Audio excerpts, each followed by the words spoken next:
un documento de la Procuraduría General de la Nación, que es la institución regentada por una persona que está en las antípodas del pensamiento político que yo tengo. Hagamos un poco de historia sobre lo que pasó en el departamento del Bichada. En el departamento del Bichada hubo un desplazamiento forzado de campesinos por parte de paramilitares, comandados por alias Cuchillo y alias Macaco. Después de esto, hubo una adjudicación de baldíos, un prevaricato, diría yo, por parte del INCODER, en el cual se le adjudicaron baldíos a testaferros de paramilitares que posteriormente fueron a venderle la tierra de origen baldío a empresas multinacionales y a grandes empresas agroindustriales colombianas en violación de la Ley 160 de 1994.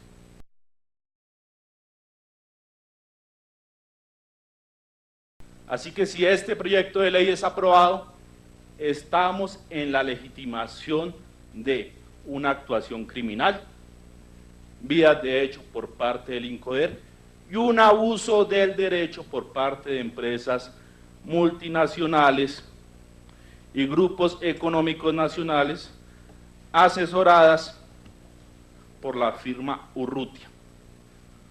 Un abuso del derecho conocido en el derecho societario como abuso del velo corporativo.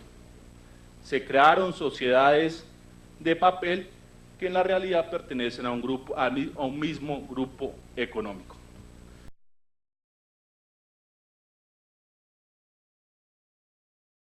Este proyecto de ley es inconstitucional en su trámite, en su contenido material y es inconstitucional en la técnica legislativa. ¿Por qué es inconstitucional en su trámite? Como miembro de la Comisión Quinta y gracias a una de las pocas audiencias que se hizo en el territorio, evidencié cuando fuimos al Bichada que en el Bichada hay una gran cantidad de población indígena perteneciente a la etnia Sicuani. Entonces empecé a explorar dentro de la comisión si era o no necesaria una consulta previa. Lo primero que hice fue solicitar al INCODER, solo en el caso del Bichada, cuántos resguardos estaban en trámite de constitución, de saneamiento o de ampliación. El concepto del INCODER dice que en este momento hay 40 trámites de resguardos indígenas. No fui escuchado en la comisión. En la plenaria de la Cámara de Representantes insistí que era necesario aplazar el debate porque había unos claros indicios que se necesitaba consulta previa. Entonces, solicité a la Secretaría General de la Cámara de Representantes que se oficiara a la Procuraduría General de la Nación y a la Dirección de Consulta Previa del Ministerio del Interior.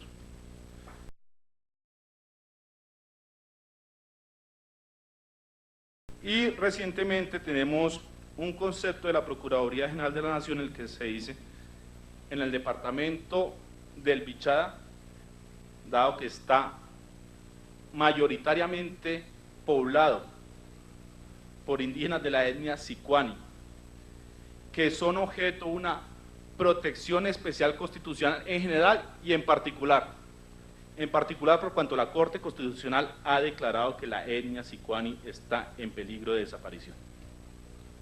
Y dice el concepto de la Procuraduría, palabras más, palabras menos, es evidente que si este proyecto de ley está enfocado principalmente a un departamento como es el Bichada, que se necesitaba consulta previa. Nos hablan entonces que hay una salvaguarda dentro del proyecto y es que no podrán haber sidres en resguardos indígenas. Quiero aclarar lo siguiente, miren, nosotros hemos hecho el ejercicio y los invito a ustedes a que lo hagan, de cruzar los resguardos indígenas en el departamento del Bichada, los que están en este momento constituidos y en trámite, con las zonas preliminarmente proyectadas como sidres. Y cuando usted hace el ejercicio se da cuenta que hay un cinturón de zonas sidres al lado de resguardos indígenas. Y esto indudablemente implica una afectación del territorio indígena, porque acá seguramente los campesinos, las personas oriundas del Bichada me van a negar que si uno le ponen un monocultivo al lado con uso intensivo de pesticidas, de fungicidas, no se va a afectar el territorio. Me van a decir ustedes que si ponen maíz transgénico al lado de un resguardo indígena, ese maíz transgénico no va a contaminar la semilla nativa. Me van a decir ustedes, como bien lo sabe el presidente de la SAC, que estas tierras para hacer actas para el cultivo de palma africana necesitan un uso intensivo del recurso hídrico. Y yo, siendo de ascendencia campesina, yo le puedo decir que en Boyacá usted no sabe entre vecinos los conflictos que hay por el uso del agua. Entonces es evidente que este proyecto necesitaba una consulta previa. Primer reparo de tipo constitucional. En el trámite que se le está dando a este proyecto se ha violado el derecho fundamental de la etnia Sicuani a ser consultada de manera previa.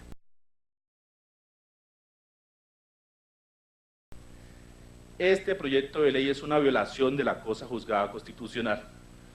¿Por qué? Porque levanta, sin decirlo de frente,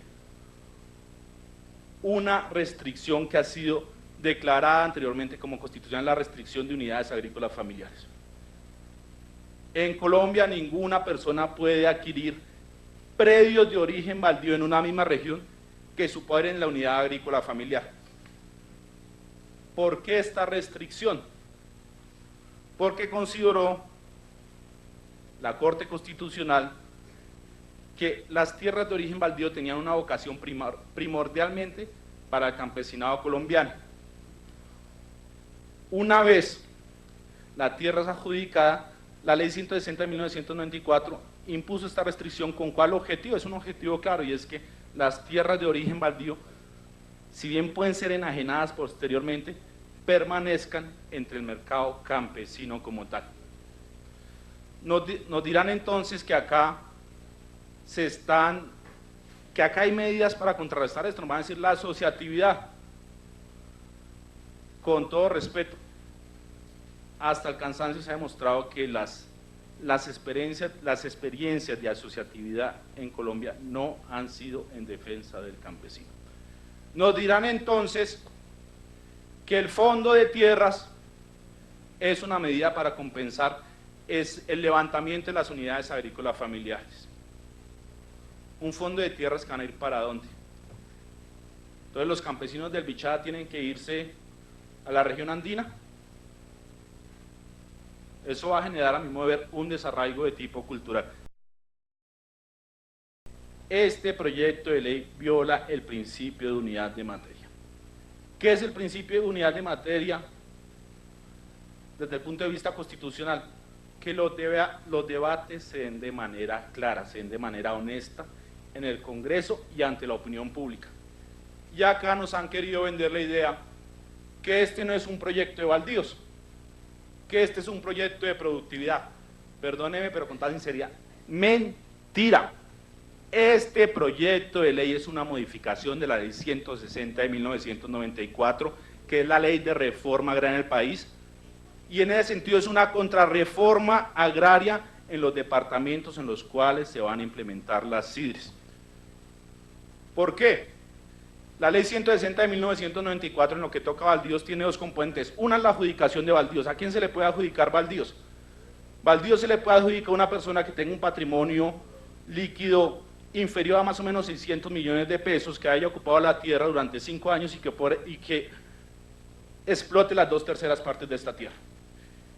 Este proyecto de ley permite que tierras que en la actualidad son baldías, que no han sido adjudicadas a campesinos, les sean entregadas bajo la modalidad de concesión a empresarios. Entonces, en ese orden de ideas, modifica el régimen de adjudicación de baldíos en estas zonas del país. Este proyecto de ley levanta la unidad agrícola familiar, la restricción de unidades agrícolas familiares, que como se dijo, hace parte del artículo 72, inciso 9 de la ley 160 de 1994. Cuando usted mira el proyecto de ley, en ningún lado se le dice al país claramente que se está reformando la ley 160 de 1994.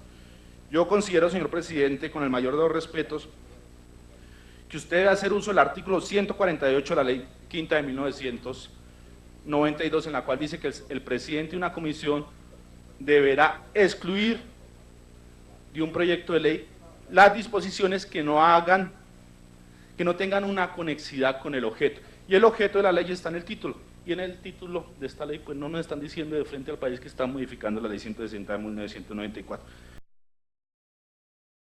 El cambio climático es una realidad. Es una realidad. Y entonces nos han vendido acá la idea de que este proyecto de ley nos va a dar seguridad alimentaria. Los monocultivos como la palma africana se caracterizan por tener a largo plazo un balance ambiental nefasto.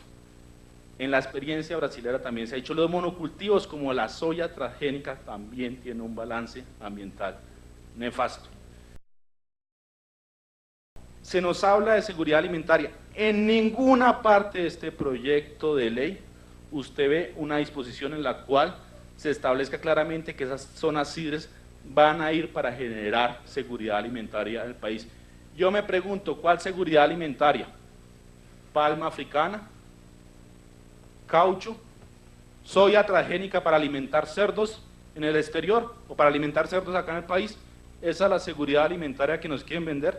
Entonces yo agradezco comedidamente que usted me haya dado uso de la palabra y lo invito, señor presidente, con el mayor de los respetos, a que analice si este proyecto de ley cumple o no con el principio de unidad de materia. Muchas gracias. Bueno, muchas gracias, doctor Inti, por sus muy importantes aportes. Se nota que usted hizo un estudio juicioso del proyecto y pues bueno, en el transcurso del análisis tendremos en cuenta pues todas estas consideraciones de orden jurídico para revisar si realmente cumple o no cumple con los estándares constitucionales. Muy bien.